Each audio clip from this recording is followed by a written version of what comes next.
What's up, everybody? Nic Bronkall here, coach and columnist at elitefts.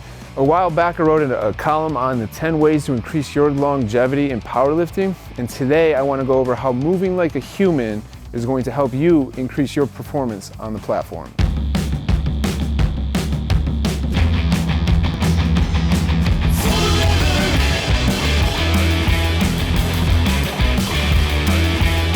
So as powerlifters, we get really strong in the positions for our sport, but what we tend to forget that those 2 hours in the gym is only a small part of our life, and that we're humans the other 22 hours. So just by moving your spine, your hips, and your feet just for 5 minutes a day is going to help you feel and move better, okay?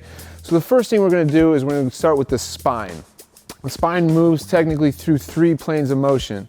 The first one is rotation. So what you're gonna do is you're gonna start by moving your head and looking to the left. As you can see, as I look, my shoulders begin to follow, and I'm going to turn as far as I comfortably can. When I get to a point where I can no longer move, I'm going to squeeze my opposite side glute. I'm gonna hold that, and then I'm going to return to the middle. The next way our spine moves is lateral flexion, or side to side. What we're gonna do is we'll start with our head, slowly working down our spine, bring our ear to our shoulder, and then just let it come down to the side. To get a little extra pull, you can bring your hands over your head and give it a nice pull at the end range, and then you will return to center and go the opposite way. The last way that our spine moves is in flexion and extension. You're gonna tuck your chin, push your sternum back, and let your back just round forward. Now when you get to the bottom, you'll look up and reverse the motion. So when we talk about the pelvis, it's gonna be similar to what the spine does. But for these movements, you need to keep the chest and spine locked in, and we're gonna focus on just moving this part of our body. So the first one is rotation.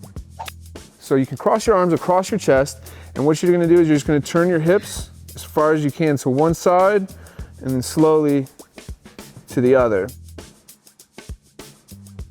So same concept as with the spinal rotation. When you get to that end range, if I turn my hips to the right, I'm gonna squeeze my left butt cheek, hold it, and then come back to center. The next thing for pelvis movement is going to be a lateral shift. All this involves is getting your feet shoulder width and pushing your pelvis out to the side. Now what you're gonna do is you're going to take your opposite hand, and I'm gonna push my hips to the left. When I get here, you're going to reach out as far as you can, and then slowly return to the middle.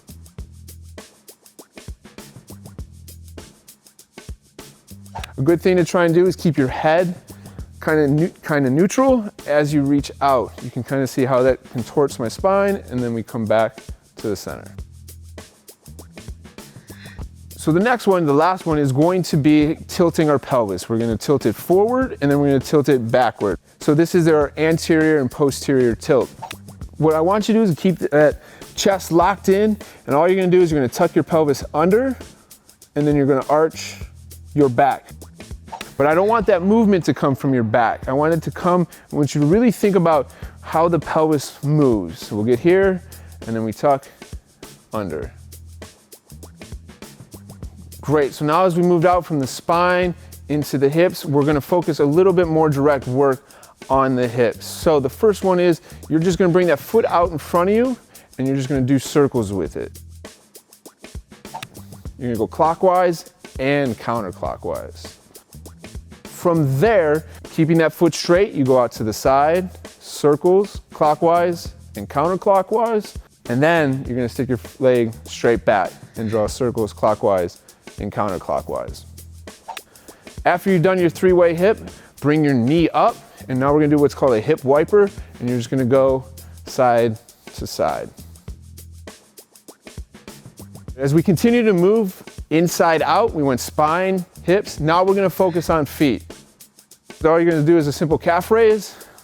As you come down, you're gonna rock back and pull your toes up. You can do this in various ways by going on your sides and doing them, or turning your feet in. Just hitting positions that you don't normally hit on a day-to-day basis so you don't step off a curb and roll your ankle.